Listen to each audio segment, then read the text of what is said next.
की आर्थिक राजधानी मुंबई से शेयर बाजार की हर खबर लाइव CNBC आवाज न्यूज सेंटर से।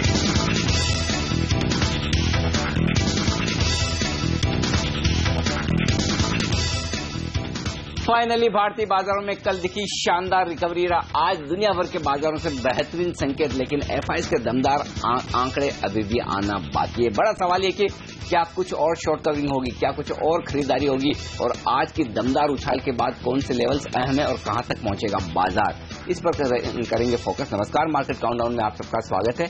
मैं हूं अनिल सिंह और मैं हर्षिता सावंत। वाकई में रौनक लौटती हुई दिखाई दी है। लगातार बिकवाली के बाद एक काफी शानदार 77,700 पर सभी की नजरें थी और आज उसका संकेत मिल रहा है कि यहां से आगे की चाल और भी मजबूत होती हुई दिखाई देगी।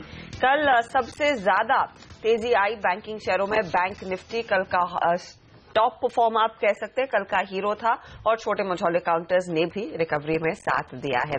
लेकिन अंतर्राष्ट्रीय बाजारों में क्या ये रौनक और भी बढ़ती हुई दिखाई दे रही है या फिर कुछ मुनाफा वसूली के संकेत है? वरुण हमारे साथ है। वरुण, अमेरिका में शुरुआत अच्छी इनफैक्ट और फाइनली हमने देखा क्लोज भी काफी स्ट्रांग। एशिया का क्या हाल है आज सुबह में? देखिए, काफी दिनों बाद ऐसा माहौल देखने मिल रहा है कि चौतरफा हर एक ग्लोबल मार्केट में आपको तेजी का माहौल देखने मिल रहा है। कल हमने देखा था कि चीन के बाजार पॉजिटिव ट्रेडली के बाद बंद हुए थे और इसके बाद दरअसल अगर आप देखें तो यूरो जोन में भी अच्छी खासी तेजी के साथ ही शुरुआत हुई थी। कल अगर आप देखें तो कैश दैट FTSE में करीब 1 से 1.5% के आसपास की तेजी देखने मिली, क्योंकि पॉजिटिव क्यूज थे। इसके अलावा जो डेटा पॉइंट्स यूरोप में निकल के आए वो काफी बेहतर थे। जर्मनी का जो ट्रेड सरप्लस का डेटा था वो अपने उच्चतम स्तर पर पहुंचता नजर आया। इसके अलावा यूरोजोन का जो GDP डेटा था वो अनुमान से बेहतर निकलता नजर आया। 1.5 के GDP डेटा वहां निकल के आए जो कि अनुमान से बेहतर थे। तो ये कुछ पॉजिटिव पॉइंट्स है जिसके कारण अगर आप देखें तो यूरोपियन बाजार में कल तेजी देखने मिला और इसी का रिफ्लेक्शन दरअसल आपको यूएस के बाजारों में भी देखने मिला, जहां क्योंकि अगर आप यूरोप के बाजार में देखें तो 2 दिन लगातार तेजी हुई, उसका रिफ्लेक्शन यूएस के बाजारों में देखने मिला। और इसके लिए अगर आप देखें तो S&P, डाउ जोन्स और नैस्डैक, अगर आप तीनों ही बाजारों को देखें तो 2 से 2.5% के आसपास की तेजी वहां देखने मिली। वहीं इसी से क्यूज लेके आज एशियन मार्केट्स को अगर आप देखें तो वहां भी जम के खरीदारी देखने मिल रही है और खासकर निक्केई का जो बाजार है उस पर आप नजर रखें, करीब 5-5.5% के आसपास की तेजी देखने मिल रही है। शंघाई का वही जो बाजार खुला है वो भी पॉजिटिव टेरिटरी में ही ट्रेड कर रहा है। तो ग्लोबल क्यूज के कारण एशियन मार्केट अच्छे खासे ट्रेड कर रहे हैं। इसके अलावा दरअसल बाजार में ये बज़ भी है कि चाइना का क्योंकि डेटा वीक आ रहा है तो कहीं ना कहीं स्टिमुलस का जो चांस है वो बनता हुआ नजर आ सकता है। हो सकता है कि चाइना स्टिमुलस दे कुछ अपने देश को, अपनी इकोनॉमी को संभालने के लिए, तो कहीं ना कहीं वो बज़ भी एशियन मार्केट्स में रिफ्लेक्ट कर रहा है। कुछ भी हो, तेजी का माहौल पूरे तरह से बना हुआ है और यही SGX निफ्टी भी दर्शा रहा है 1.42% की जोरदार तेजी के साथ SGX निफ्टी भी ट्रेड कर रहा है। चले तो वहां पर काफी वाकई में काफी तेजी के संकेत आते हुए 78.46 मेरे ख्याल में इतनी तेजी का अंदाजा तो नहीं था। स्पेशली कल का मूव अच्छा था, लेकिन क्या एक पूरी तरह से रिवर्सल हो गया और इस इंटरनेशनल क्यू के चलते कितना और एक्शन दिखेगा तेजी का? पूरी तरह रिवर्सल ये कहना शायद थोड़ी सी जल्दबाजी होगी और ये तब होगा हर्षिता कि जब आप फेड की मीटिंग को खत्म होते हुए देखें और उसके बाद बाजार किस तरह के संकेत लेते हैं। और एक्चुअली इंटरेस्टिंग बात है कि कल कई सारे फंड मैनेजर से बातचीत हुई और सब लोग ये मानते हैं कि इस बार फेड रेट हाइक कर दे तो अच्छा, क्योंकि एक अनिश्चितता जो बनी हुई है कि कब करेगा वो अनिश्चितता खत्म हो जाएगी। क्योंकि ज्यादातर लोग ये मान रहे हैं कि जिस तरह के ग्लोबल हालात हैं उसे देखकर अगर फेड रेट हाइक ना भी करें तब भी बाजार में डर बना रहेगा कि हालात अच्छे नहीं इसलिए नहीं कर रहे हैं, और अगर कर दे तो फिर ये संकेत साफ आएंगे कि एक हाइक हो गई है लेकिन अगली हाइक के पहले और डेटा बेहतर होने का इंतजार करेंगे। तो कम से कम आपके ठीक उसी तरह से जिस तरह से QE3 कब से शुरू होगा उसको लेकर बाजार काफी अनिश्चित सिचुएशन में थे, वैसी हालत अभी भी है। तो ये हालत अगर खत्म हो जाए और अगर 17 सितंबर को फेड अपनी रेट बढ़ा भी दे तो बाजार में जो कुछ होना है वो हो जाए और उसके बाद ग्लोबल मार्केट शायद एक बॉटम बनाने की कोशिश करते हुए दिखे। ये एक काफी बड़ा तबका है फंड मैनेजर्स का जो मानकर चल रहा है। अब जहां तक बाजारों का सवाल है, कल क्यों उछले इसमें कोई डाउट नहीं। कल सुबह से हम एक ही बात कर रहे थे कि सिर्फ और सिर्फ आपको नजर रखनी है चीन के बाजारों पर। चीन का जो मूवमेंट है वो दुनिया भर के बाजारों की दिशा तय कर रहा है, हमारी भी दिशा वहीं से तय होती हुई दिख रही है। कल जिस तरह से चीन के बाजारों में शानदार रिकवरी हुई उतार चढ़ाव के बाद, वो डेफिनेटली भारतीय बाजारों ने भी उसे फॉलो किया है। अब चीन और बाकी अमेरिका के बाजार, बाकी दुनिया भर के बाजार जो इस तरह से उछल रहे हैं उसका एक ही रीजन है और वो रीजन है कि लगभग सारे मार्केट्स ओवरसोल्ड हो चुके हैं, काफी बुरी तरह से पिटे हैं और लोगों ने काफी मंदी की पोजीशंस बनाई हैं, काफी हद तक अपनी तेजी की पोजीशंस कम की है, रिडम्पशंस काफी हुए हैं। तो जाहिर सी बात है कि एक बाउंस तकनीकी तौर पर आना, एक उछाल आना जरूरी था। तो उछाल आएगा और कई बार यह है कि उछाल शार्प होगा, तेजी से आएगा और क्वांटम में अच्छा भी होगा, लेकिन उस उछाल के बाद आप बाजार को स्थिर होते हुए तभी देखेंगे जब बाजारों के लिए जो बड़ी घटनाएं हैं, बड़ी इवेंट्स हैं, वो खत्म हो जाए। तो जाहिर सी बात है कि दुनिया भर के बाजारों के लिए अब सबसे बड़ी इवेंट जो फेड की मीटिंग की है, उसके बाद बाजार अपनी दिशा दशा तय करेंगे और भारतीय बाजारों के लिए फेड की मीटिंग के बाद 29 सितंबर की जो आरबीआई पॉलिसी होगी वो दिशा तय करेगी। लेकिन इस बीच जो कुछ भी हो रहा है चीन में, जो कुछ भी हो रहा है ग्लोबल मार्केट्स में, उसे आज हम एंजॉय जरूर करेंगे। तो एसजीएक्स निफ्टी का मूड एकदम सही दर्शाता हुआ दिख रहा है। यही वजह हर्षदा, कल हम यही बात कर रहे थे कि इस रैली में 7,850 ये शायद एक पहला टारगेट हो सकता है जहां बाजार जाने की कोशिश करे। 7,700 से 7,850 वो रेंज छूने की कोशिश है और वो रेंज एसजीएक्स निफ्टी पर दिख भी गई है, वो लेवल आ गया है। लेकिन अनिल, कल जो भी एक्शन देखने को मिला है, आप कह सकते हैं आंख बंद करके कि एफआईआईज ने बड़े पैमाने पर शॉर्ट कवरिंग की। अब सवाल ये है कि क्या वो अब खरीदारी का रुख अपनाएंगे? जनरली हम ऑप्शंस के डेटा पर फोकस कम करते हैं और कल हम यही बात कर रहे थे कि एफआईआईज के ऑप्शन के डेटा पर फोकस करिए। 600 करोड़ की बिकवाली, और ये बिकवाली का आंकड़ा बेहद पॉजिटिव है। तो एफआईआईज ने एक दिन पहले अंदाजा लगा लिया था कि वॉलेटिलिटी कम होने वाली है और उसको देखते हुए उन्होंने ऑप्शंस में बिकवाली की। और कल फिर से देखिए, सारे डेटा में मैं सबसे पहले ऑप्शंस का डेटा इसीलिए पकड़ रहा हूं। 1600 करोड़ की बिकवाली कल फिर से ऑप्शंस में हुई है और खासतौर से इस सीरीज में ऑप्शंस की बिकवाली इसलिए मायने रखती है कि ऑप्शंस पर प्रीमियम भारी भरकम थे और खासतौर से पुट ऑप्शन पर, और एफआईआईज ने पुट ऑप्शन खरीदे थे। इसका मतलब साफ है कि एफआईआईज ये मानकर चल रहे हैं कि यहां से उतार चढ़ाव भी कम होगा और यहां से बाजार शायद ज्यादा नीचे गिरे भी नहीं, एक बार की गिरने के पहले बाउंस बैक देंगे। तो ये संकेत साफ तौर पर डेटा में कल भी आए थे और आज भी आ रहे हैं और ये सबसे बड़ा पॉजिटिव संकेत है पूरे डेटा में अगर आप देखें तो। इसके अलावा कैश मार्केट में अब भी बिकवाली का प्रेशर बरकरार है। 650 करोड़ के आसपास की बिकवाली एफआईआईज ने की है। डोमेस्टिक फंड ने कोई बहुत दमदार खरीदारी कल के सेशन में की हो कि आपको उसकी वजह से 450 पॉइंट सेंसेक्स बढ़ता हुआ दिखे, वैसा बिल्कुल भी नहीं है। जो कुछ भी एक्शन हुआ है वो ट्रेडर्स की तरफ से शॉर्ट कवरिंग का हुआ है और एफआईआईज की तरफ से शॉर्ट कवरिंग का हुआ है, क्योंकि 800 करोड़ के इंडेक्स फ्यूचर्स एफआईआईज ने खरीदे हैं निफ्टी में भी और बैंक निफ्टी में भी। तो साफ तौर पर अपनी शॉर्ट पोजीशन को खत्म किया है। जो मंदी की पोजीशंस बनी हुई थी वो उन्होंने कम की है। स्टॉक फ्यूचर्स में भी बिकवाली का आंकड़ा, तो ऐसा बिल्कुल भी कहीं आंकड़ों में ये नहीं दिख रहा कि एफआईआईज का मूड बदल गया है और एफआईआईज पूरी तरह से तेजी में आ गए हैं। सिर्फ एक शॉर्ट टर्म ट्रेड एफआईआईज ने ये लिया है कि बाजार ओवरसोल्ड है, काफी गिर चुके हैं और यहां से एक ऊपर जाने की तैयारी कर सकते हैं, थोड़ा उछाल आ सकता है और उस उछाल को खेलने के लिए अपनी मंदी की पोजीशंस कम कर ली जाए। और यही आंकड़े आपको साफ तौर पर ऑप्शंस के डेटा में दिख रहे हैं। तो आज के सेशन में भी अगर आप वायदा कारोबार के ट्रेडर हैं तो ऑप्शंस पर नजर रखें कि किस तरह से ऑप्शन में ओपन इंटरेस्ट कम होता है या फिर बिकवाली के आंकड़े होते हैं। तो ऑप्शंस में ओपन इंटरेस्ट कम होना एक अच्छा संकेत माना जाएगा तेजी की तरफ, ये आंकड़े साफ तौर पर बता रहे हैं। तो 1600 करोड़ के जो ऑप्शंस कम हुए कल, वो एफआईआईज की तरफ से जो ये बता रहे हैं, थोड़ी बाजार में स्टेबिलिटी आ सकती है, थोड़ा बाजार और ऊपर जा सकता है। चलिए फिंगर्स क्रॉस कि यहाँ पर कुछ स्टेबिलिटी आए और तेजी की पोजीशंस आती हुई दिखाई दे। वक्त थोड़ा एक छोटे से ब्रेक का, लेकिन वायदे बाजार की पोजीशंस कितनी और अब तेजी की तरफ इशारा कर रही हैं। साथ ही साथ आज आपकी क्या रणनीति होनी चाहिए, क्योंकि 7846 की पूरी तैयारी एसजीएक्स निफ्टी पर दिख रही है और कौन से स्टॉक्स होंगे आपके रेडार पर, ये सब आपको बताएंगे इस छोटे से ब्रेक के बाद।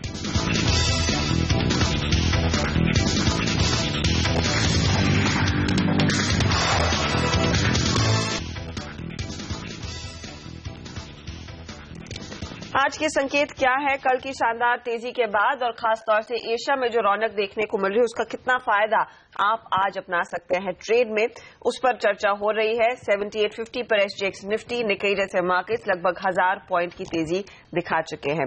कल जो भी एक्शन था, जहां पर हमने देखा 7600 के ऊपर निकले, 7700 के काफी करीब फिर से निफ्टी आता हुआ दिखाई दिया। अनिल, कल जो भी एक्शन देखने को मिला है, क्या सिर्फ शॉर्ट कवरिंग के बदौलत ही रहा है? फिर देखिए, निफ्टी कल लोअर लेवल से 180 पॉइंट ऊपर आया है, सेंसेक्स 580 पॉइंट ऊपर आया और बैंक निफ्टी लगभग 600 पॉइंट। तो ये जो रिकवरी है, इस रिकवरी के हिसाब से तो आपको दमदार डेटा खरीदारी के दिखने चाहिए जो कहीं दिख नहीं रहे। इवन डोमेस्टिक फंड्स को भी देखिए कितना 450 करोड़ ही खरीदारी किया है, कोई बड़ा खरीदारी नहीं है। इसका मतलब साफ है शॉर्ट कवरिंग के डेटा है। शॉर्ट कवरिंग कैसे है आप देखिए, बैंक निफ्टी यहां पर लगभग 2 लाख शेयर कम होते हुए दिखे हैं। बैंक निफ्टी में से 1,90,000 शेयरों का ओपन इंटरेस्ट कम हुआ है, जबकि 3.5% बैंक निफ्टी चढ़कर बंद हुआ है। इसका मतलब साफ है कि तेजी करने वाले ट्रेडर्स ने अपनी पोजीशन कम कर ली है। अब निफ्टी में देखिए 2 आंकड़े हैं, एक तो 2 लाख शेयर ही निफ्टी में बढ़े हैं, जबकि निफ्टी 1.5% पौने 2% ऊपर जाकर बंद हुआ है। उसके बावजूद सिर्फ 2 लाख शेयरों का एडिशन है। इसका मतलब साफ है कि मंदी करने वाले ट्रेडर्स ने अपनी पोजीशन काटी है। तीसरा आंकड़ा आप देखिए, और ये पोजीशन काटी है वो साफ तौर पर दिख रहा है प्रीमियम में 31 पॉइंट की प्रीमियम होगी जो कि 15 पॉइंट की थी। इसका मतलब साफ है कि जब शॉर्ट सेलर से वो अपनी पोजीशन काटने के लिए दौड़ते हैं तो ज्यादा प्रीमियम पर काटते हैं। सिर्फ एक आंकड़ा स्टॉक फ्यूचर्स का कुछ हद तक ये है जहां पर फ्रेश खरीदारी दिख रही है, बाकी सारे आंकड़े वो बता रहे हैं कि शॉर्ट कवरिंग हुई है।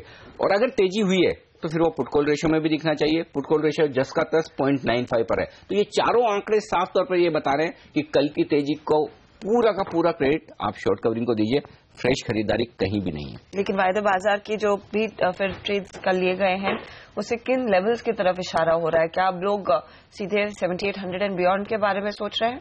दो लेवल्स साफ तौर पर हम दिख रहे हैं। एक तो जिसके हम कल बात कर रहे थे कि नीचे की रेस साफ दिख रही है कि 7500 के नीचे जाएगा नहीं। आपने देखा कल 7540 का लो बनाया, उसके नीचे जाने की संभावना हम कह रहे थे कि बिल्कुल नहीं के बराबर है, कि बहुत बड़ी नेगेटिव ट्रिगर होगी तो जाएगा। और आज भी लेवल नीचे का वही साफ तौर पर दिख रहा है, सपोर्ट तो वही है। हालांकि हम उससे ऊपर काफी आ गए, लेकिन जो लेवल है वही है।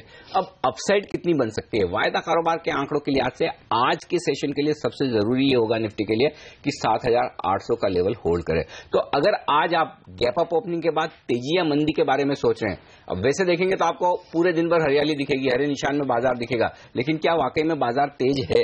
ये आपको उस लिहाज से देखना कि अगर आप 7800 के लेवल के ऊपर मेंटेन कर पाते हैं तो तेजी के बारे में सोच कर रही है, और 7800 के नीचे निफ्टी आता है तो फिर आप ये मानकर चलिए कि ऊपर के लेवल पर बिकवाली का प्रेशर है, चाहे वो शॉर्ट्स नए बनते हुए दिखें, चाहे तेजी की पोजीशन कम होती हुई दिखे। और वो मैं इसलिए कह रहा हूं कि कल के सेशन में 7800 के लेवल पर 6 लाख शेयरों का नया एडिशन हुआ है, कॉल्स में नए जुड़े हैं, और ओवरऑल आप मिलाकर देखें तो वहां पर 39 लाख शेयरों का ओपन इंटरेस्ट है। तो जो मंदी करने वाले ट्रेडर्स है वो भी ये चाहेंगे कि 7800 के ज्यादा ऊपर बाजार को जाने न दे। तो अल्टीमेटली वायदा कारोबार के लिहाज से 7800 का आंकड़ा हर्षदा मुझे लगता है बेहद अहम है, जो आज बाजार का मूड डिसाइड करेगा। आज की रणनीति फिर क्या रहेगी?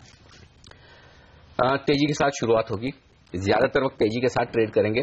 कल की मजबूती कॉन्फिडेंस होने वाली, खुलते ही आप खरीदेंगे? खुलते ही खरीदेंगे अगर 7800 के ऊपर टिके तो, पहली बात।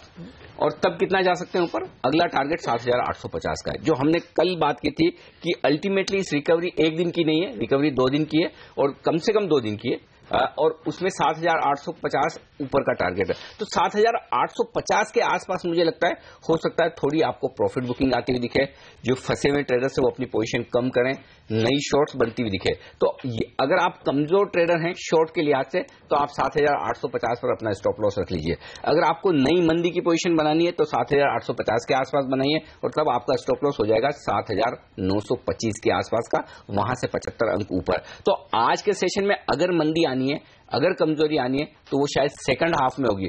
फर्स्ट हाफ में कहीं कोई दिक्कत खास नजर नहीं आती। हालांकि फिर से ये कहूंगा कि चीन के बाजार पर आपको नजर रखना बेहद जरूरी है, क्योंकि चीन के बाजार बेहद वोलेटाइल है। अभी तक तो अच्छा ट्रेड कर रहे हैं, दिक्कत की बात नहीं है, लेकिन मंदी की पोजीशन आपको तभी बनानी जब सेकंड हाफ में आपको यूरोप से कहीं कमजोरी या डाउ फ्यूचर से थोड़े कमजोरी के संकेत आए, तो फिर तुरंत 7850 पर आप अपनी पोजीशन कम कर लीजिए। ये संकेत साफ तौर पर है। डाउन साइड रिस्क अगर आप गैप से खुल गए तो फिर आपके लिए 7700 स्टॉप लॉस का काम करेगा, जब आप इतना 70-80-100 पॉइंट ऊपर खुलेंगे। तो रेंज साफ दिख रही है 7700 7850 जो आज के ट्रेडर्स के लिए। तो ऐसे में तेजी के साथ खुलेंगे, कुछ और उछाल बनेगी।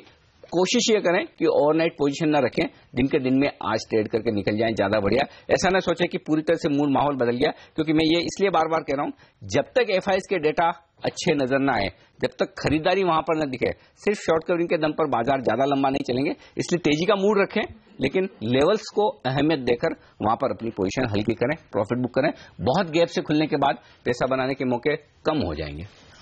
वक्त हो रहा है एक छोटे से ब्रेक का। काफी इंटरेस्टिंग सेशन देखने को मिलेगा आज, क्योंकि काफी शानदार क्यूज अंतर्राष्ट्रीय बाजारों से और भारतीय बाजारों में भी जमकर शॉर्ट कवरिंग होती दिखाई दी है कल के सत्र में, और 7850 की ओर इशारा हो रहा है एसजीएक्स निफ्टी का।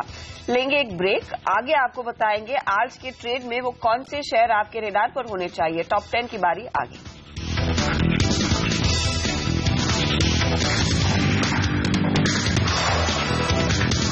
और अब वक्त है टॉप 10 स्टॉक्स का, वो शेयर जहां पर आज खबरों के दम पर दिखेगा एक्शन। पूरी टीम है हमारे साथ, सोनम, पूजा, वरुण और नीति बताने के लिए वो शेयर।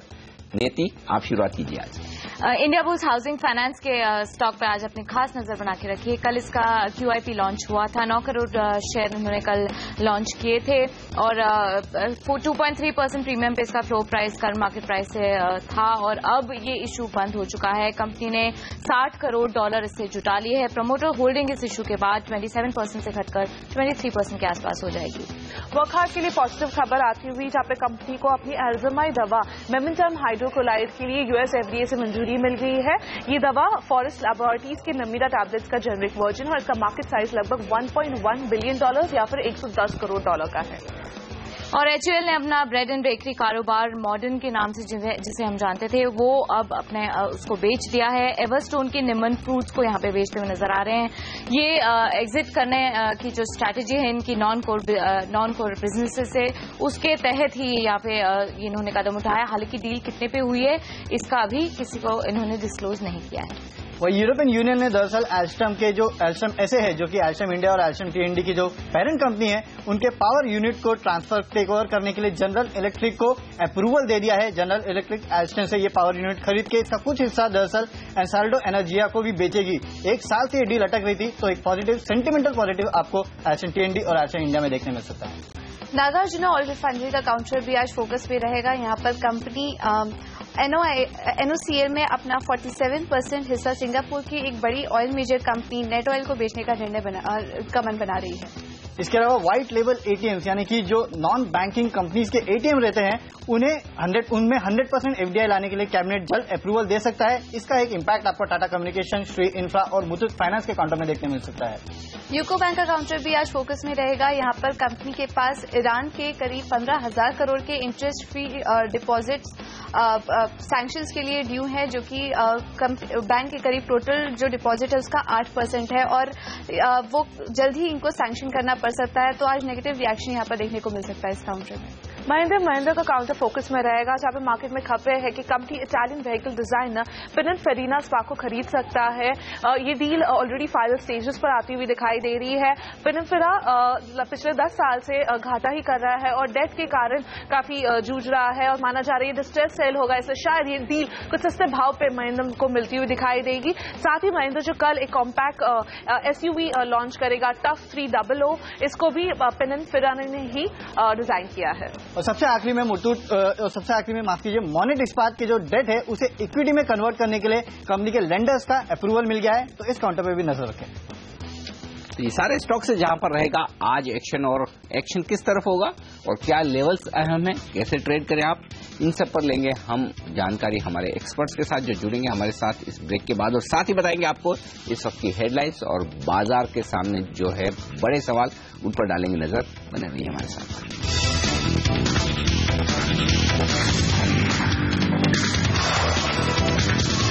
और आगे बढ़ने से पहले नजर डालते हैं इस वक्त की हेडलाइंस पर। अमेरिकी बाजार 2.5% और यूरोप के बाजारों में 2% की मजबूती। निक्केई 800 पॉइंट से ज्यादा तेज, शंघाई 1% ऊपर और SGX निफ्टी सेंचुरी मारने के मूड में। 6 दिनों की लगातार गिरावट के बाद भारतीय बाजारों में लौटी रौनक। सेंसेक्स 400 पॉइंट से ज्यादा उछलकर 25,000 के पार। निफ्टी भी 7,700 के बेहद करीब। डॉलर के मुकाबले में रुपए में शानदार मजबूती। इन्वेस्टमेंट गुरु वॉरेन बफेट के मुताबिक अमेरिकी बाजारों में रिकवरी के आसार, लेकिन ग्रोथ की रफ्तार अब भी तेज नहीं। बोले अगले 5 से 10 सालों में बाजारों में रहेगी तेजी और 4 से 5 महीनों में वो करेंगे $32 अरब का निवेश। 4 दिनों की गिरावट के बाद सोने में लौटी तेजी। कॉमेक्स पर भाव $1122 के पार, लेकिन कच्चे तेल में गिरावट जारी। नाइमेक्स क्रूड $46 और ब्रेंट क्रूड $50 के नीचे। आज 10:30 बजे कैबिनेट की अहम बैठक में गोल्ड मोनेटाइजेशन स्कीम और स्पेक्ट्रम ट्रेडिंग पर हो सकता है फैसला। FDI से जुड़े मामलों पर भी फैसला मुमकिन। और आज एप्पल लॉन्च कर सकती है अपना नया आईफोन। भारतीय समय अनुसार रात 11 बजे हे सिरी इवेंट में एप्पल टीवी और iOS के अपग्रेडेड वर्जन से भी उठ सकता है पर्दा।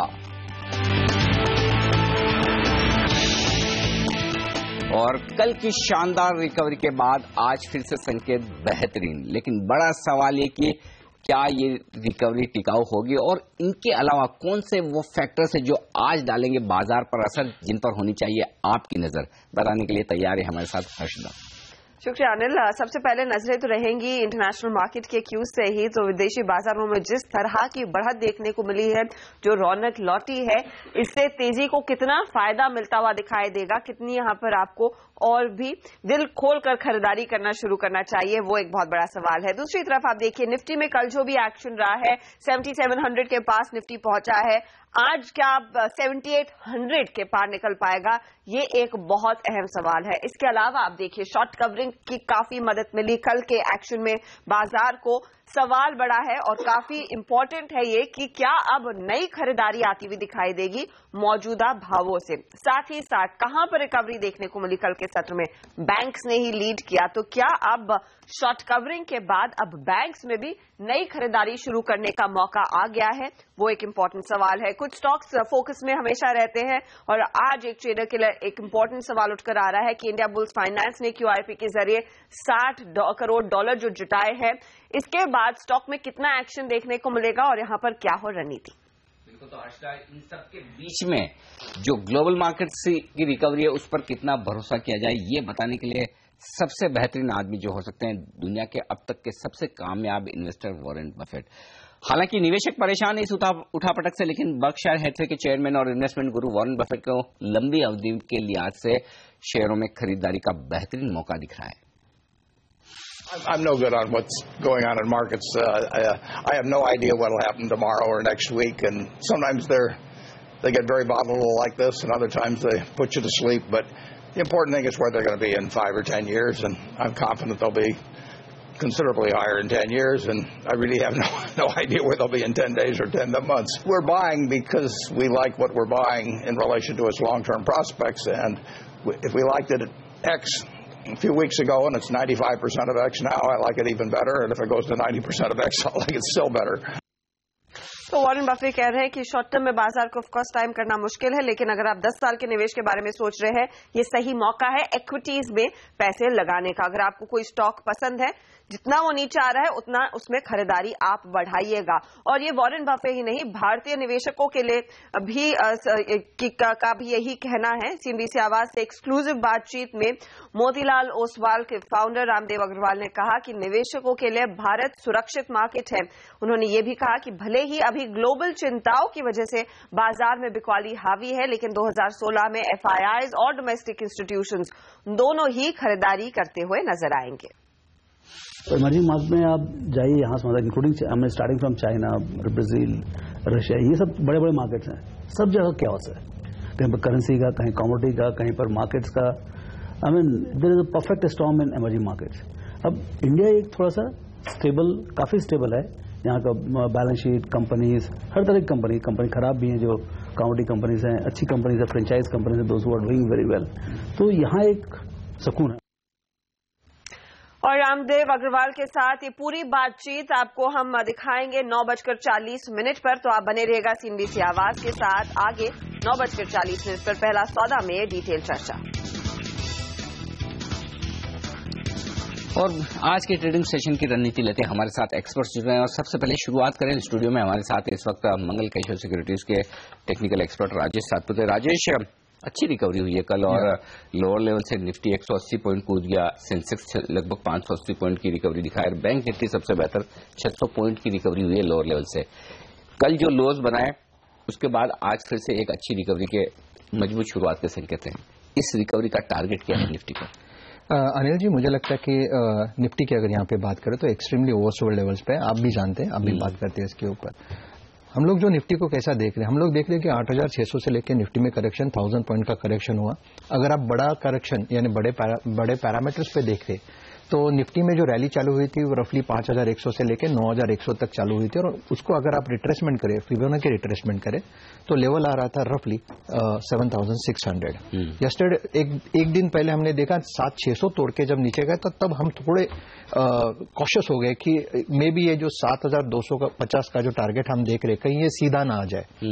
लेकिन कल जो रिकवरी आई ओवरसोल्ड लेवल से, एफआई का सेलिंग है, वो प्रेशर तो है डेफिनेटली, लेकिन मुझे लगता है कि मार्केट यहां से संभलेगा, सुधरेगा। आई डोंट सी मार्केट बहुत बड़ा अपसाइड आएगा, लेकिन मुझे लगता है कि जो निगेटिविटी है यहाँ पे डिसॉल्व हो जाएगी 7,600 और 8,000 के बीच में। जैसे आपने मॉर्निंग में कहा 7,850 डेफिनेटली एक अहम लेवल है।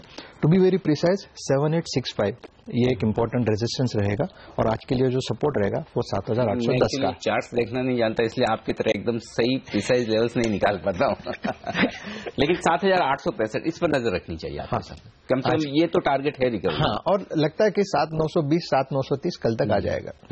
तो मैक्सिमम अपसाइड में उस लेवल तक। हाँ, क्योंकि आज गैप अप होगा तो थोड़ा में भी क्योंकि इतना कॉशियसनेस है। एक्चुअली कल सेम चीज है ना बैंक निफ्टी में भी लगी। मुझे लग रहा था कि 15,900 16,000 बैंक निफ्टी तोड़ना नहीं चाहिए। हाँ। लेकिन कल फिर से बैंक निफ्टी ने आप देखिए 15,762 का लो बनाया, 15,819 का लो बनाया कल के सेशन में। हाँ। 15,762 का लो परसों का था, तो मतलब वो 16,000 के नीचे एक छोटी डिप ली है, राइट। तो जो 16,000 के आसपास के लेवल से एक बड़ी उछाल बैंक निफ्टी में आ रही है, क्या आज भी वैसी लीडरशिप बैंक निफ्टी से मिल सकती है? डेफिनेटली आएगी, क्योंकि देखिए सबसे ज्यादा बीटन डाउन हम लोगों ने वही रिकमेंड किया कि सबसे ज्यादा बीटन डाउन कौन है उस पर ध्यान दीजिए, ना कि जिसमें स्ट्रेंथ है, क्योंकि जिसमें स्ट्रेंथ है उसमें वीकनेस आएगा और जो बीटन डाउन है वो खींचेगा। तो यहाँ पे हम लोगों ने ज्यादा रिकमेंडेशन जो दिया है वो बैंकिंग में ही दिया है, जैसे एक्सिस बैंक। आप सोचिए 450 पे क्या बुरा था, आईसीआईसीआई बैंक। मुझे इंडसइंड बहुत अच्छा लगा। इंडसइंड अच्छा, इंडसइंड तो घटता ही नहीं है एक लेवल से ज्यादा। एसबीआई 222 220 के आसपास।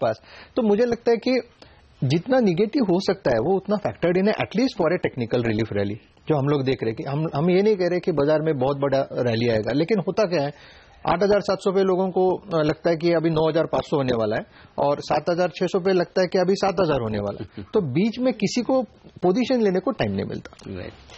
जो भी लेवल उससे 5% से 10% नीचे या ऊपर के लेवल जिस। हाँ, मुझे लगता है हम लोगों ने क्या डिसाइड, अनिल जी, हम लोगों ने ये डिसाइड किया कि कभी कभी निफ्टी को थोड़ा साइडलाइन रख के थोड़ा भाव भी देखना चाहिए, और भाव से अट्रैक्टिव लगे तो थोड़ा बहुत बाइंग करना चाहिए। श्योर।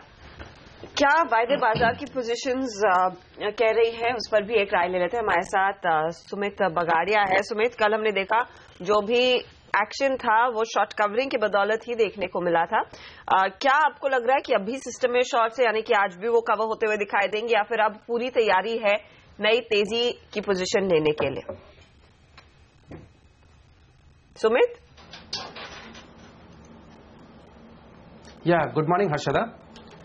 हर्षदा, जिस तरह से कल निफ्टी में एक मोमेंटम देखा गया है, फिलहाल तक तो डेटा देख के यही समझ में आ रहा है कि एक शॉर्ट कवरिंग देखी गई है। बट हाँ, फ्यूचर्स के अंदर एक लॉन्ग बिल्टअप देखने को मिल रहा है, और ऐसा लग रहा है कि उनके अंदर फ्रेश पोजीशंस भी क्रिएट हो रही है। और जहां तक कॉल पुट डेटास का सवाल है, नीचे में ऐसा लगता है निफ्टी में 7,500 पे अच्छा खासा सपोर्ट लेगा। मुझे नहीं लगता कि 7,500 बहुत इजीली ब्रेक कर पाएगा। और इंट्राडे में अगर हम देखेंगे तो 7,800 के कॉल पे एक अच्छी खासी हलचल, अच्छी खासी मोमेंटम हुई है। तो 7,800 जैसे ही ब्रेक करेगा तो ऐसा लगता है कि ऊपर में 7,900 से 950 तक निफ्टी को खींच के लेके चला जाएगा मार्केट। तो ओवरऑल जो मुझे ये डेटा, एफआई का डेटा और डीआई के डेटा देख के समझ में आते हैं, उसमें अभी तक को तो यही समझ देखने को मिला है कि एफआईज ने कंटिन्यूसली सेलिंग करी है और डीआईज कंटिन्यूसली बाइंग में आया है। तो अगर इन डेटाज में अगर थोड़ा सा भी चेंजेस आ जाता है और कहीं से अगर एफआई की बाइंग और देखने को मिल जाती है, तो फिर ऐसा पॉसिबिलिटी है कि निफ्टी में एक अच्छी खासी और शार्प रिकवरी भी देखने को मिले। जहां तक एकदम डेटाबेस के ऊपर सवाल है, इंट्राडे में अगर 7,800 के ऊपर सस्टेन करता है तो फिर ऐसा लगता है कि 7,900 से 950 तक की भी रैली मिल सकती है। ओवरऑल मुझे ऐसा लगता है कि मार्केट में एक बार यहां से अच्छी खासी रिकवरी देखने को मिलेगी। लगता है वो मिल जाएगी सुमित, क्योंकि आप देखिए एक सबसे बढ़िया मार्केट आपके सामने लेकर आते हैं। पूरी स्क्रीन पर निक्केई का बाजार लेके आई है। जापान 4 डिजिट में जाने की तैयारी है। 988 अंकों की तेजी निक्केई में 5.5-6% ऊपर है। ऐसी तेजी हम भी देखना चाहते हैं। आ जाएगी। लेकिन बता एक्चुअली 500-500 पॉइंट तो हम निफ्टी पे गिरे हैं।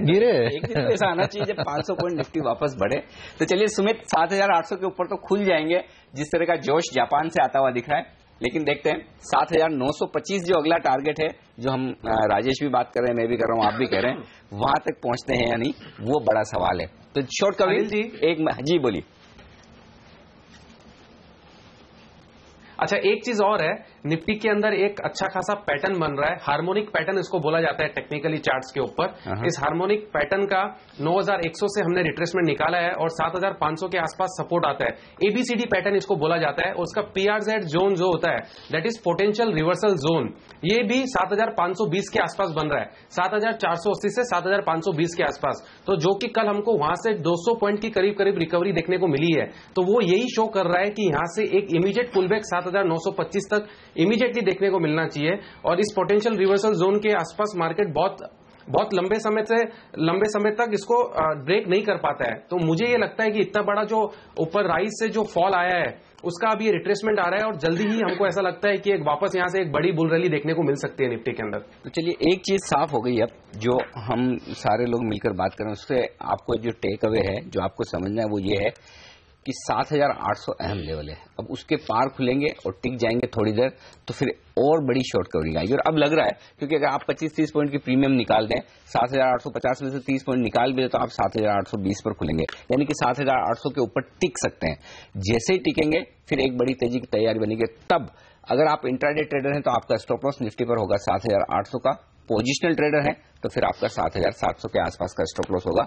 ये लेवल्स काफी हद तक बहुत अच्छे तरीके से डिफाइन होते हुए दिख रहे हैं जिस पर आपकी नजर होनी चाहिए। लेंगे एक छोटा सा ब्रेक और ब्रेक के बाद लौटेंगे, फोकस होगा अब स्टॉक्स पर। कई सारे स्टॉक्स है जहां पर बड़ा एक्शन आज रहने वाला है तेजी की तरफ, खास तौर से वहां पर आपके लिए कहां मौके बन सकते हैं, इन सब पर करेंगे बातचीत इस ब्रेक के बाद।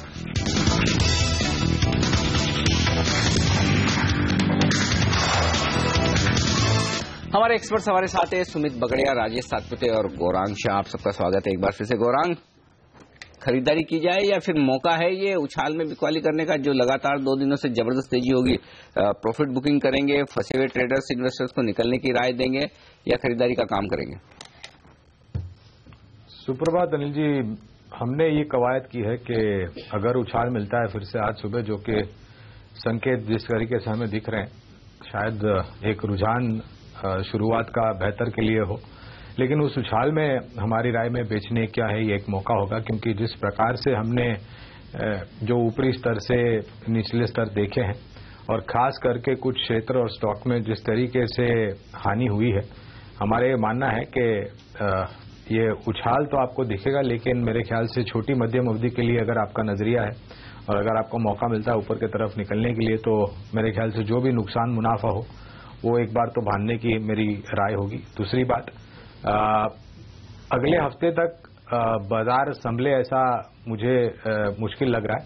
काफी कुछ संकेत है, खास करके फेड को लेकर के 17 सितंबर को मेरे ख्याल से बैठक है और उसी को ध्यान में रखते हुए मेरे ख्याल से बाजार में जो हलचल है वो आने वाले समय में जैसे जैसे हम नजदीक जाएंगे 17 तारीख को वो बढ़ती जाएगी और मेरे ख्याल से नर्वसनेस ज्यादा होगी और लोग अपनी पोजीशन कम करने की कोशिश करेंगे। तो उस तारीख की इंतजार न करते हुए और उस पहल का मेरे ख्याल से आपको फायदा उठाना चाहिए अगर जिस तरीके से आपको संकेत मिलते हैं। छोटी मध्यम अवधि के लिए मैं बात कर रहा हूं, क्योंकि भले आपको जापान ऑलमोस्ट 4 डिजिट में जाता हुआ नजर आया, भले आपका हैंगसेम आपको 400-500 पॉइंट की तेजी दिखाता हो, हमारे यहां पर भी हकीकत है कि हमने करीबन 23-24% के स्तर गंवाए हैं ऊपरी स्तर से जो निचले स्तर हमने देखे, और शायद आपको थोड़ी बहुत स्थिरता रुपया में भी देखने मिले जैसे हमने कल देखी थी डॉलर के सामने। इस सब चीजों को मद्देनजर रखते हुए मेरा मानना है कि आने वाले समय में अगर ऊपरी तरफ का दायरा मिलता है, छोटी मध्यम अवधि के नजरिए से आपने निवेश किया है, अगर निकलने का मौका मिलता है तो मेरे ख्याल से आपको निकलना चाहिए। लंबी अवधि के लिए बने रहें और मेरे ख्याल से निचले स्तर पर कुछ चुनिंदा क्षेत्र और स्टॉक में दिग्गजों को ध्यान में रखते हुए आपको निवेश बिल्कुल करना चाहिए। चलिए, तो लॉन्ग टर्म निवेशकों के लिए एक मौका है और खरीदारी करने का, लेकिन शॉर्ट टर्म ट्रेडर्स ये ध्यान रहे कि 7850 के आसपास अगर खुलता है मार्केट तो थोड़ी बहुत मुनाफा वसूली भी कर ले। ये गौरांग की राय है। आज एशिया में काफी ज्यादा रौनक है, वो पूरी पार्टी का फायदा आज SGX निफ्टी पर भी झलक रहा है। हम लेंगे एक ब्रेक, स्टॉक्स रेडार पर होंगे, आप बने रहिए।